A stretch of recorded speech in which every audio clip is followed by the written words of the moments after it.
Muy bien, muy buenos días, Señor les bendiga, ¿cómo están? ¿A alguno le pasó como a mí que dije, parece que me faltó abrigarme, che? Hubo un comunicado que iba a cortar la luz de tal hora a tal hora, pero no hubo un comunicado así tan claro que iba a hacer tanto frío, ¿no?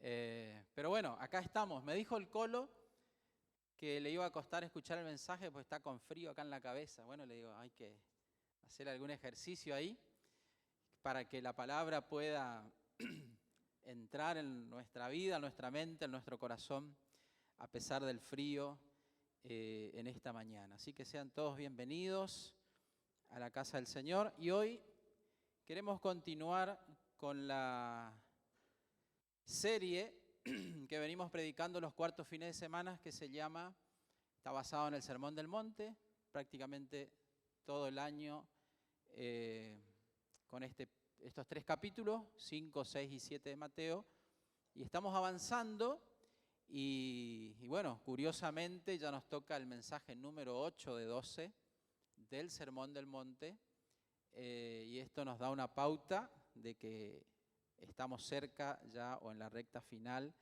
o entrando en la recta final para este año 2026. La serie se llama El reino de Dios y la vida cotidiana, ¿sí? Si nosotros pensamos que, decía Tati, el reino de Dios, ¿no? Hoy no vamos a explicar mucho sobre el reino de Dios. Sí, el año que viene la serie del cuarto fin de semana se va a llamar El reino de Dios y vamos a profundizar un poco más en ese concepto. El año 2027 sería el año que viene. Y si Dios nos permite y podemos pensar en una planificación más a largo plazo, en el 28 vamos a ver algunas parábolas que hablan sobre el reino de Dios. ¿Vieron que Jesús dice, el reino de Dios es como tal cosa? El reino de Dios es como, y enseña una parábola, ¿sí?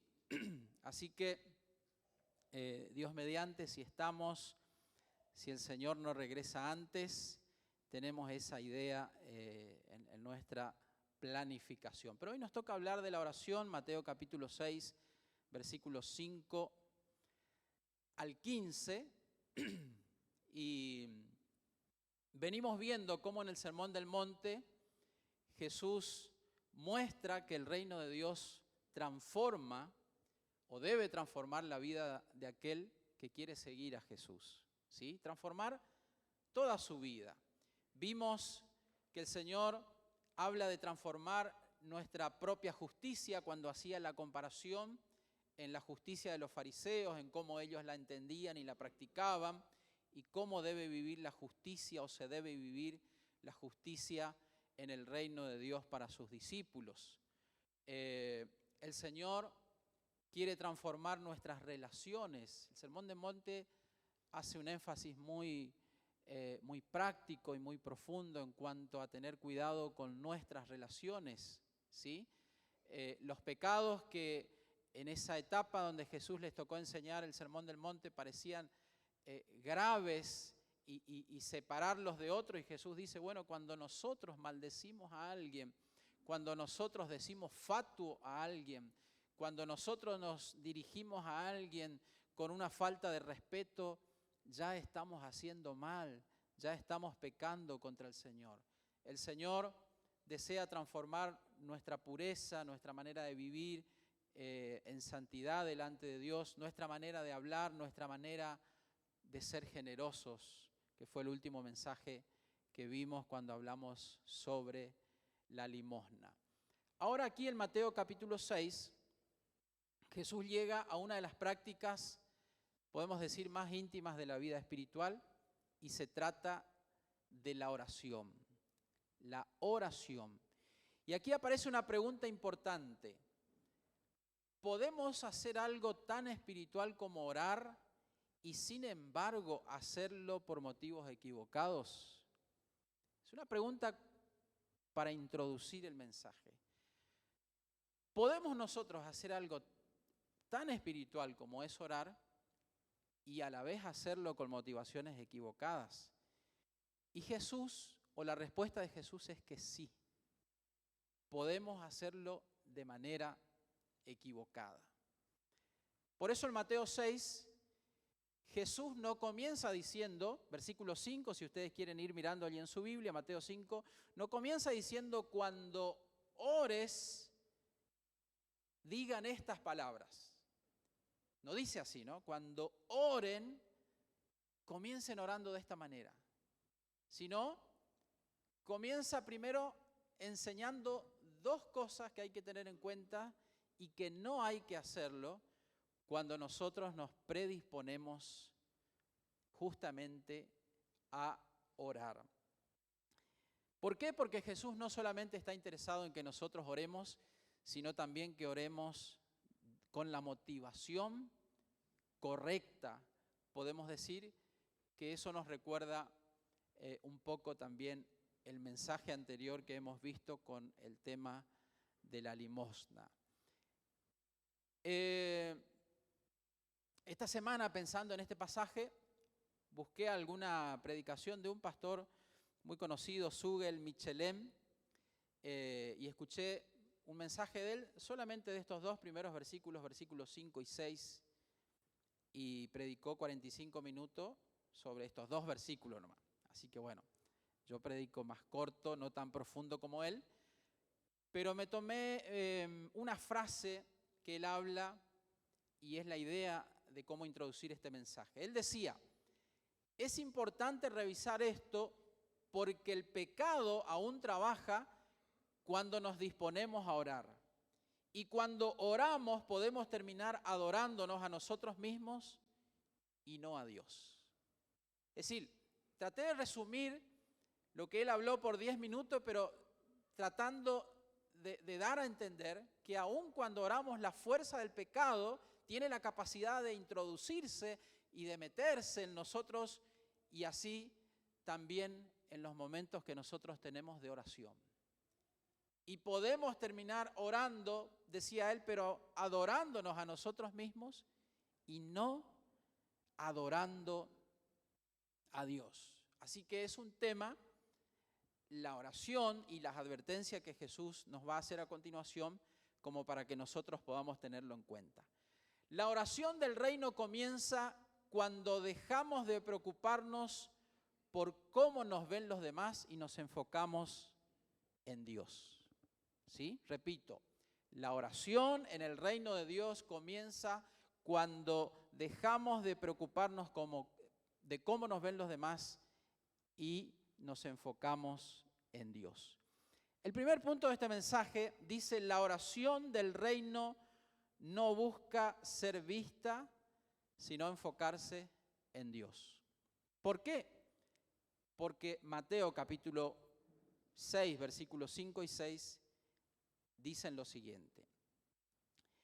Cuando ores, no seas como los hipócritas, porque ellos aman el orar en pie en las sinagogas y en las esquinas de las calles, para ser vistos de los hombres. De cierto os digo que ya tienen su recompensa. Mas tú, cuando ores, entra en tu aposento y cerrada la puerta, ora a tu Padre que está en secreto, y tu Padre que ve en lo secreto te recompensará en público.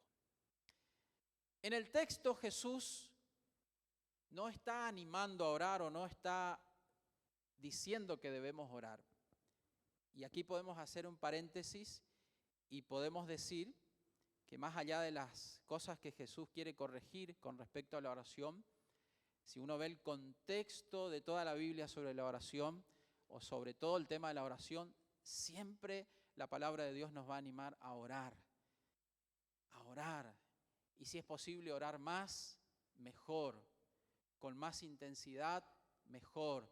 Dedicarle más tiempo, mejor.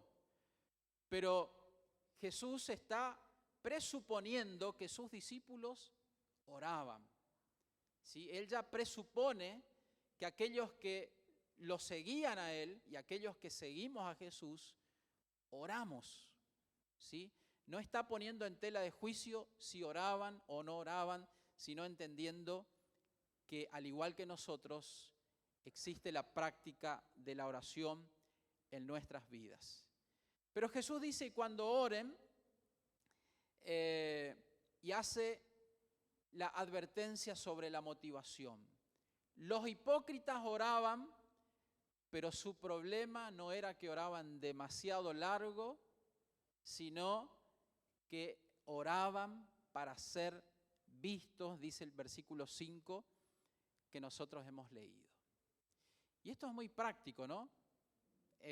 No es tan complicado poder entenderlo. Una persona que ora, pero una persona que busca la forma de que otros lo vean, de que otros lo admiren, de que otros puedan reconocerlo como alguien que ora. Es probable que algunos personajes de aquel tiempo, cuando iban al templo, se separaban en alguna esquina donde había muchas personas y allí oraban. Y allí la gente los podía ver, pero era la intención de ellos justamente ser vistos de los hombres, y lo dice Jesús, quien realmente conocía el corazón de ellos y conocía también sus motivaciones. Y esto nos enseña que la oración puede convertirse en una actuación. Y es algo que nosotros debemos evitar de todas las maneras posibles. Y esto no nos debe a nosotros impedir a partir de este mensaje o decir, bueno, yo no voy a orar más porque esa predicación estuvo complicada. No, Jesús está hablando de la oración en secreto, de nuestra práctica de vida en intimidad con el Señor. No está hablando de la oración congregacional aquí donde nosotros tenemos que animarnos a orar y hay veces que necesitamos orar y compartir la oración, pero sea en este lugar o sea en cualquier otro tipo de reunión, lo que tenemos que evitar es que la oración se convierta para nosotros en una plataforma para que otros nos admiren, para que otros digan, ¿cómo ora el pastor Carlos? O si el pastor Carlos no ora, desde mi perspectiva, el culto no estuvo bueno porque faltó que ore él. La motivación equivocada en cualquier lugar cuando oramos para ser vistos por otros. Por eso la pregunta no es solamente si estamos orando o estoy orando, sino también para quién estoy orando. Jesús dice, tu Padre que ve en lo secreto, y esto es importante remarcar porque Él está enfatizando que cuando nosotros oramos debemos tener presente que Dios nos mira, de que el Señor nos ve y con eso es suficiente.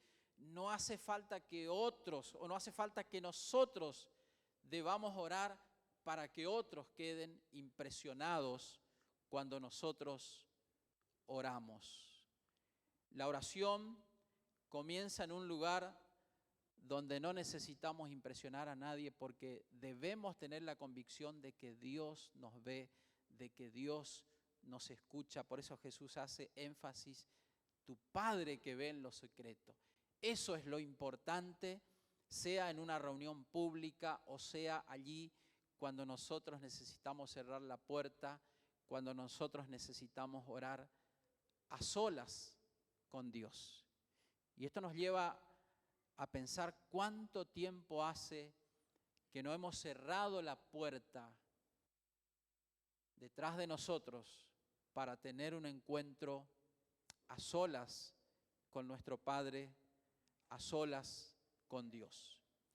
La oración verdadera nace de una relación que crece con Dios y que crece en la confianza.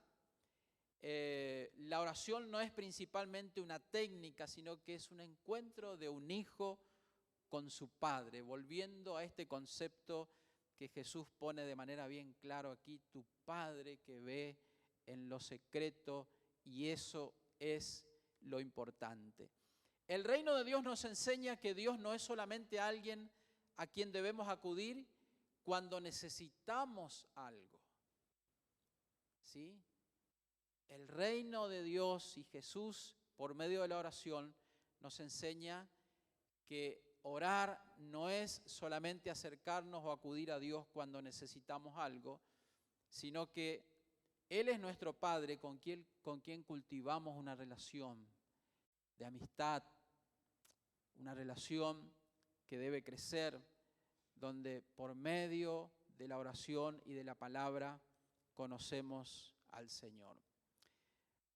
Por eso en la aplicación de este primer punto podemos preguntarnos, ¿busco a Dios? ¿Buscamos a Dios o buscamos que otros sepan que nosotros buscamos a Dios? ¿Se entiende o no? ¿O estamos con frío? A ver, ¿buscamos a Dios o buscamos que otros vean que nosotros buscamos a Dios? ¿Sí? La pregunta. ¿Mi vida de oración continúa cuando nadie lo ve? ¿Sí? Oramos aquí en el templo, pero ¿también oramos cuando nadie nos ve? Es una pregunta que por supuesto también tiene una enseñanza para nosotros. Y la tercera pregunta, ¿tengo una relación secreta con Dios? ¿Tengo una relación secreta con Dios? La oración del reino no necesita público porque tiene un Padre. La oración en el reino de Dios no necesita público porque tiene un Padre. Pero Jesús también advierte, punto 2, sobre otra manera equivocada de orar. La primera es orar para ser vistos. La segunda, la oración del reino no es una repetición vacía, o no debe ser una repetición vacía. Mateo capítulo 6, versículos 7 y 8 va a decir, y orando no uséis vanas repeticiones como los gentiles. Gentiles también se puede traducir como aquellos que no conocen verdaderamente a Dios, que piensan que por su palabrería o por sus muchas palabras serán oídos. No os hagáis pues semejantes a ellos, porque vuestro Padre sabe de qué cosas tenéis necesidad antes que vosotros la pidáis. Los hipócritas buscaban ser vistos, pero los paganos o los gentiles pensaban que por repetir mucho y en sus muchas palabras, dicen algunas versiones, leí anoche varias versiones, algunas decían por extenderse mucho al orar, pensaban que iban a ser oídos, como aquellos profetas a los cuales Elías desafió y pasaron todo el día insistiendo para ver si el Dios de ellos quemaba el sacrificio, pero no pasó nada, porque no era el Dios verdadero de Elías. Los paganos pensaban que debían hablar mucho o repetir para conseguir que sus dioses respondieran a su oración. ¿Sí? Pero la idea clara en este pasaje es que no porque nosotros repitamos siempre las mismas cosas, Dios va a responder a nuestra oración. Por eso nosotros no rezamos. La palabra rezar, ¿sí?, en comparación con el término orar, que conlleva la idea de hablar con Dios, la palabra rezar está compuesta en la etimología de la palabra, de dos palabras. Una es de repetir, y zar, de recitar. Por eso nosotros no rezamos, porque rezar tiene la idea de repetir. Cuando decimos vamos a rezar el Padre Nuestro, es justamente eso, vamos a repetir una y otra vez el Padre Nuestro que estás en los cielos, y así santificado sea tu nombre, una y otra vez. Pero eso no enseña Jesús aquí justamente sobre la oración, sino que al contrario, nos dice cuando oren, no usen vanas repeticiones. No usen vanas repeticiones. Y estaba pensando, más allá de si usamos o no el término orar o rezar, que a veces nosotros rezamos cuando hacemos siempre la misma oración. Y esto no nos debe dar miedo a orar, sino al contrario, nos debe desafiar a hablar más con Dios, a ser más sincero con Dios. A decirle al Señor, Señor, hoy me siento así, hoy estoy así, Señor, hoy quiero hacer tal cosa, Señor, hoy quiero emprender tal cosa. Señor, te pido perdón por tal cosa. Y hablar con Dios y hacer de nuestra vida cotidiana una conversación con Dios, pero no una repetición. No una repetición. No sé si les pasa, a nosotros a veces nos pasa y tratamos de corregirnos en nuestra propia mesa, cuando alguien de repente pasa mucho tiempo y le toca orar al mediodía y está orando siempre la misma oración, ¿no? Y a veces nos reímos porque alguien dice, Señor, gracias por este hermoso día. Sin embargo, afuera está lloviendo, hay una tormenta, pero para él es un hermoso día. Entonces le preguntamos, ¿a qué te referiste cuando dijiste un hermoso día? Bueno, es repetir una oración. Es repetir una oración que lo dijimos cuando estuvo lindo el día. Y ahí, bueno, podemos entrar teológicamente, bueno, pero un día con Cristo no importa lo que pasa afuera. Bueno, pero el planteo es que a veces nosotros, así como en la mesa y en cualquier lugar, tenemos siempre la misma oración porque en realidad nos está faltando cultivar más la conversación con Dios, el hablar con Dios, el orar a Dios. Y Jesús nos advierte que nosotros debemos evitar el repetir siempre las mismas cosas. Por eso nosotros no repetimos el Padre Nuestro. Era muy nuevito en la fe, tenía algunos meses de haber conocido al Señor allá hace mucho tiempo y estaba escuchando un cassette porque tenía tantas ganas de aprender que en ese tiempo había cassette. No soy tan viejo, pero no había otra cosa.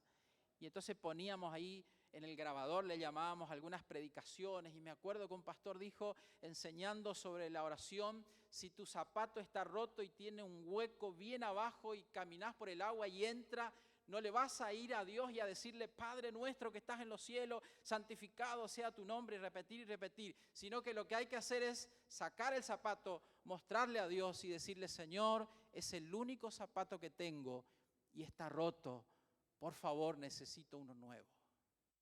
Eso es hablar con Dios. Y aquella ilustración me quedó desde siempre al punto que lo puedo recordar bien con la anécdota que fue en un cassette. Eso es hablar con Dios. Eso es cultivar aún, y el pasaje dice que el Señor ya sabe aún antes de pedir cuál es la necesidad que nosotros tenemos y nos está diciendo Jesús, no hace falta que podamos repetirle una y otra vez, sino lo que es importante es que nosotros podamos ser sinceros con Dios en aquello que sí nosotros necesitamos.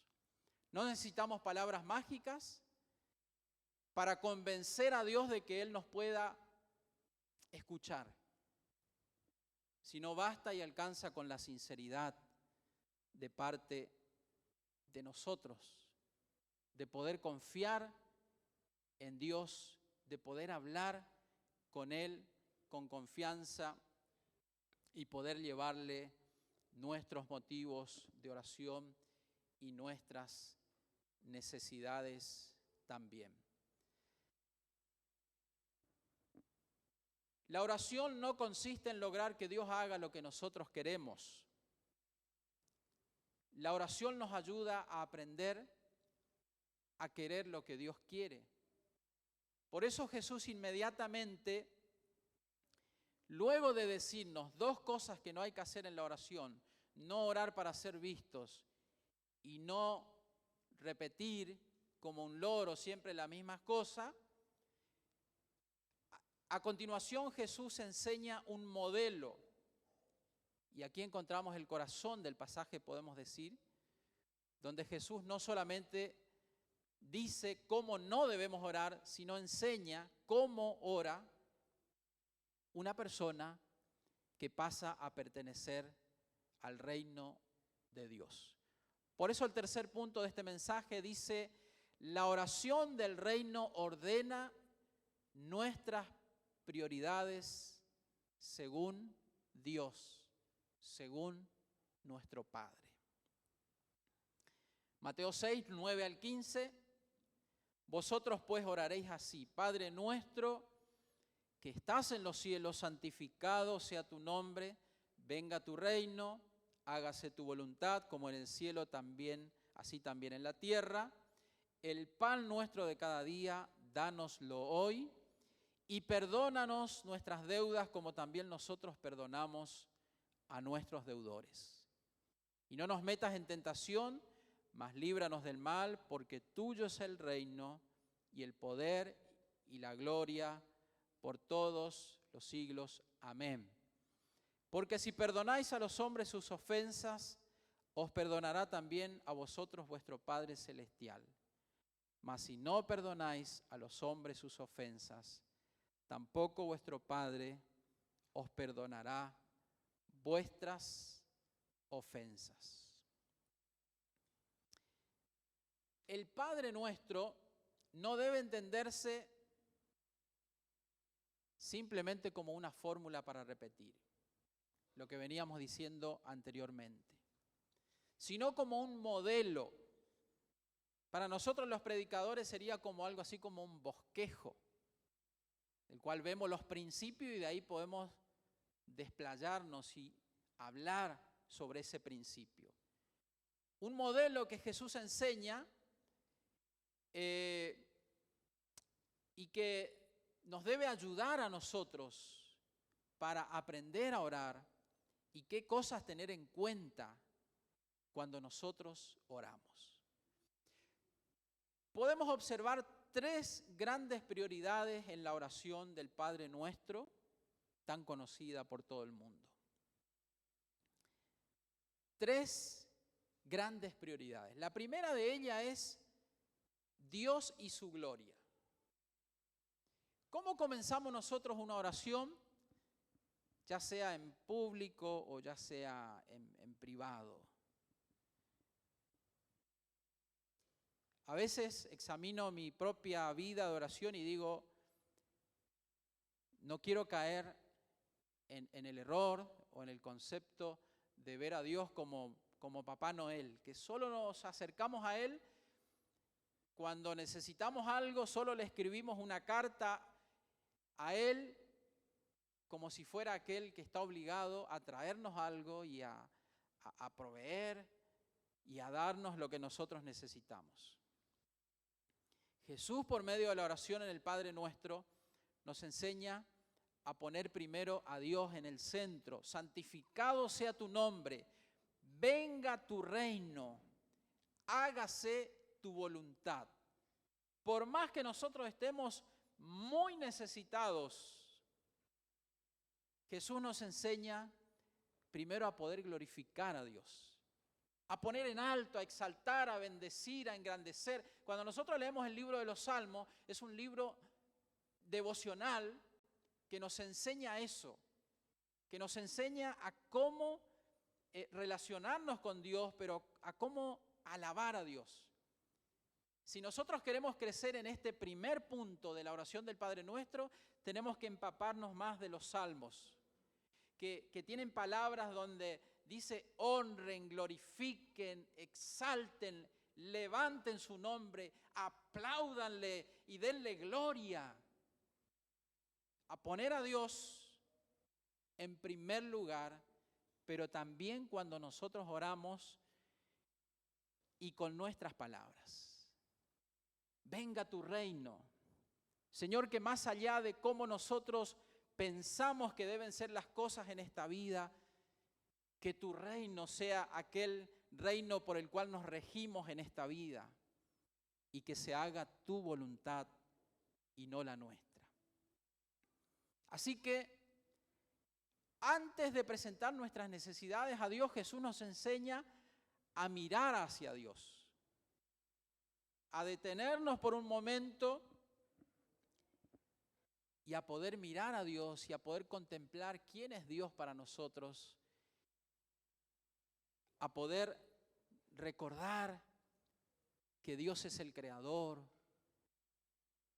a poder recordar que Él es el sustentador de todas las cosas, a recordar que Jesucristo es nuestro Salvador, que murió en la cruz por nosotros, y cuando nos enfocamos en eso, nuestros labios podrán expresar la alabanza y el dar gloria y el poder santificar, como dice el Padre nuestro, el nombre de nuestro Dios.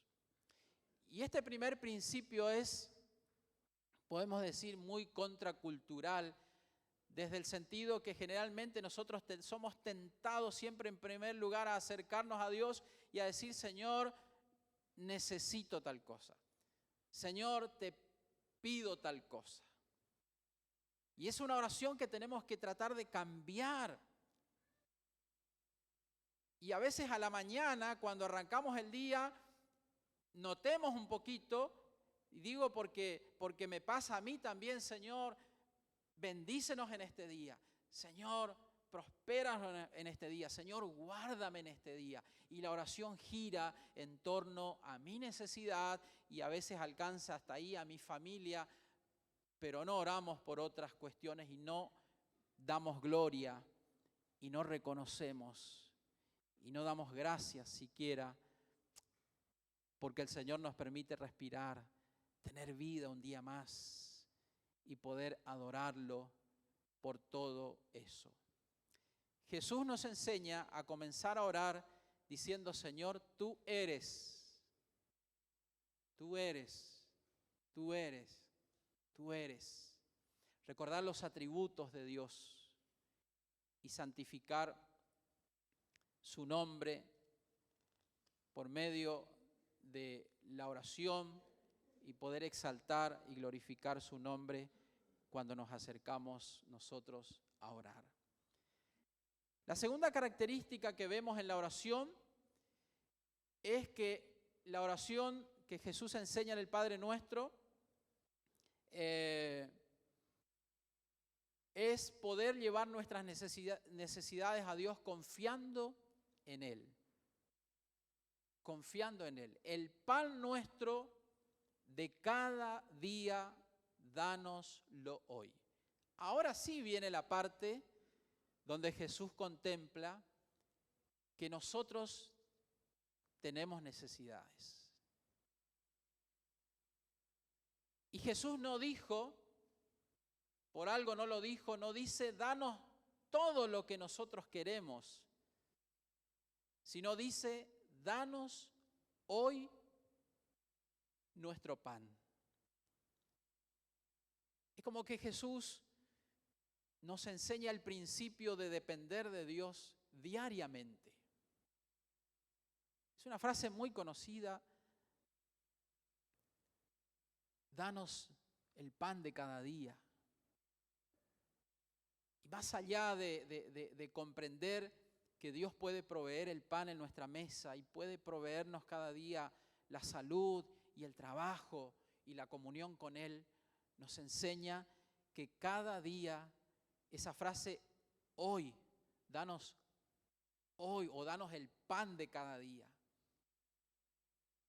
significa poder entender que todos los días nosotros dependemos del Señor y debemos aprender a confiar en Él día tras día,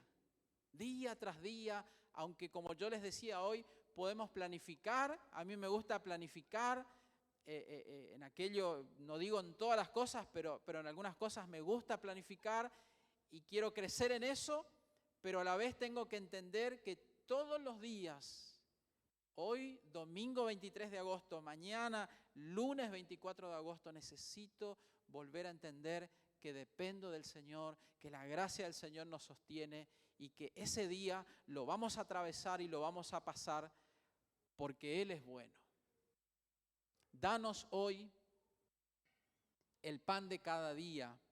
Y esto nos enseña que no necesitamos tener el control absoluto del mañana para descansar hoy en nuestro Padre. Que es algo que nos produce mucha ansiedad a algunos de nosotros. Querer tener el control de todo y especialmente del futuro. Y no podemos. No lo podemos.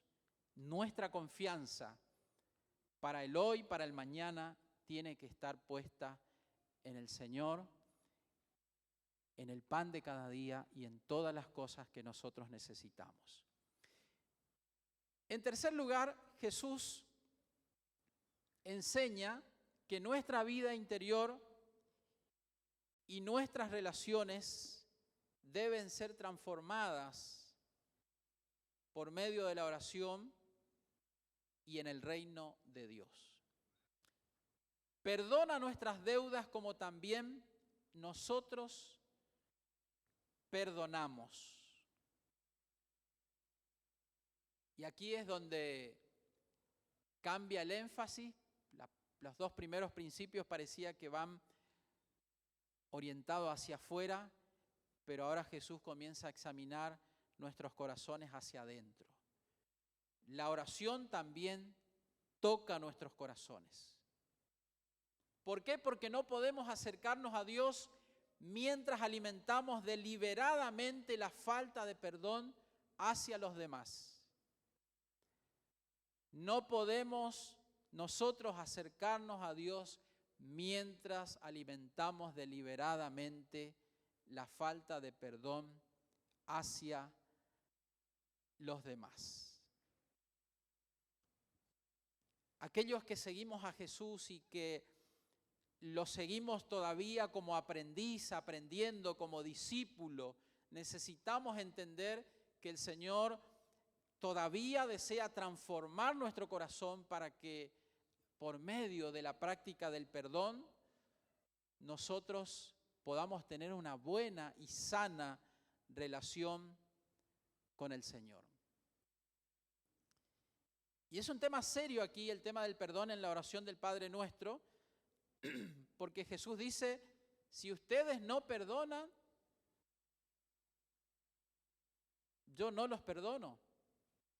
Y eso no pone en tela de juicio y no quiere decir que perdemos la salvación o que caemos de la gracia, pero aquí en la parte práctica, nosotros nos acercamos a Dios y también le pedimos perdón y le decimos, Señor, perdónanos por esto, que vos sabés que yo hice mal. Pero Jesús ahí nos recuerda, hay alguien que te ofendió y todavía no le perdonaste. Entonces Jesús dice, para que esa relación por medio de la oración con Dios, con el Padre, sea sana, no tenga interrupciones, dice, debemos perdonar. Perdona nuestras deudas como también nosotros perdonamos. Me traje, a ver si puedo leer aquí porque tiene una letra muy chiquita.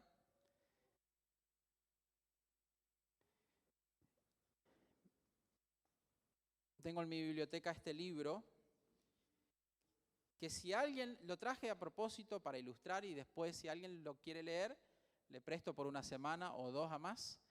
Un libro que habla sobre el perdón, se llama Incondicional. Su autor es Brian Zahnd, pastor ahí de los Estados Unidos. El llamado de Jesús a un perdón radical. Todo el libro habla sobre el perdón, está muy bueno.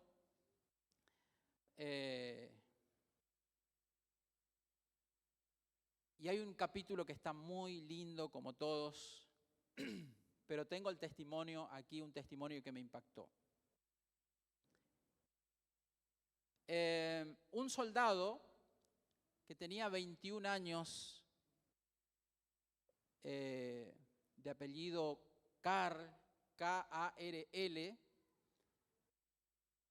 conocía el Evangelio, conocía al Señor, pero después él cuenta que se desvió, se fue del Señor, no haciendo caso a su familia, a sus padres, y terminó alistado en las fuerzas de Hitler,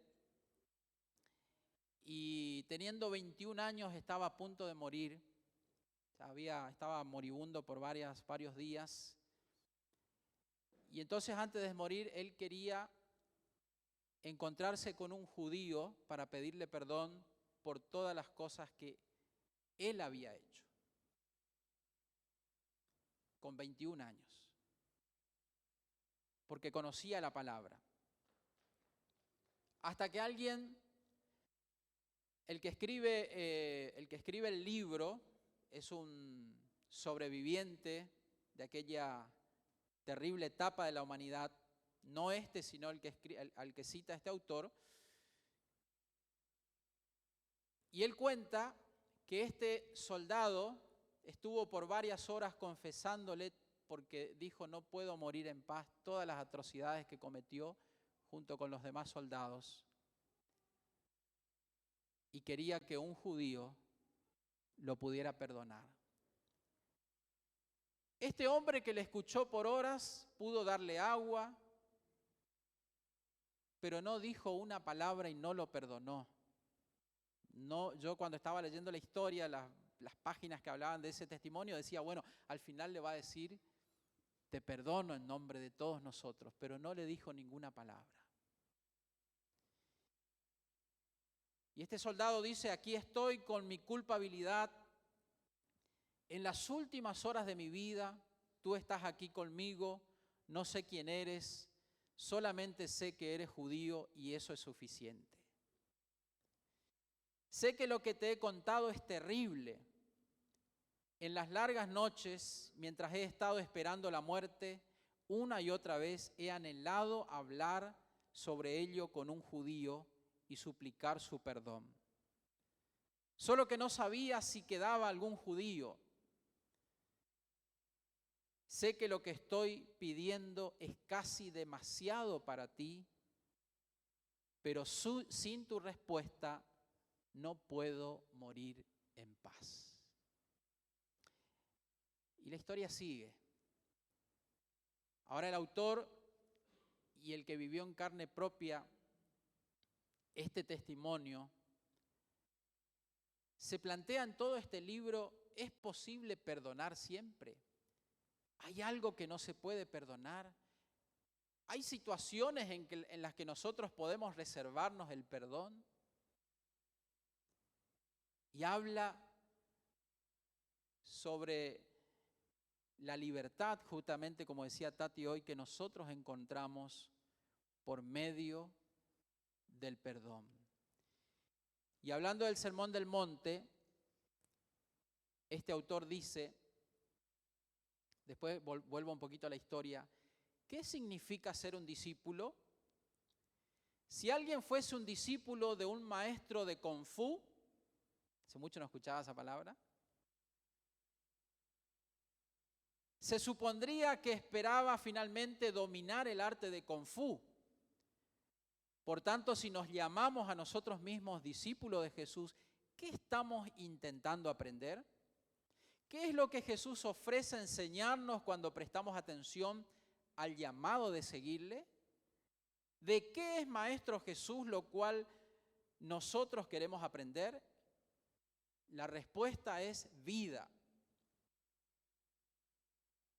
Jesús es el maestro de vivir bien, vivir rectamente, vivir verdaderamente. Es el maestro de vivir una vida humana tal como Dios quiso.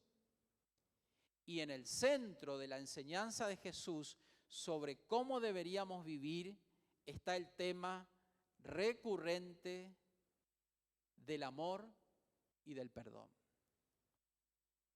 En el centro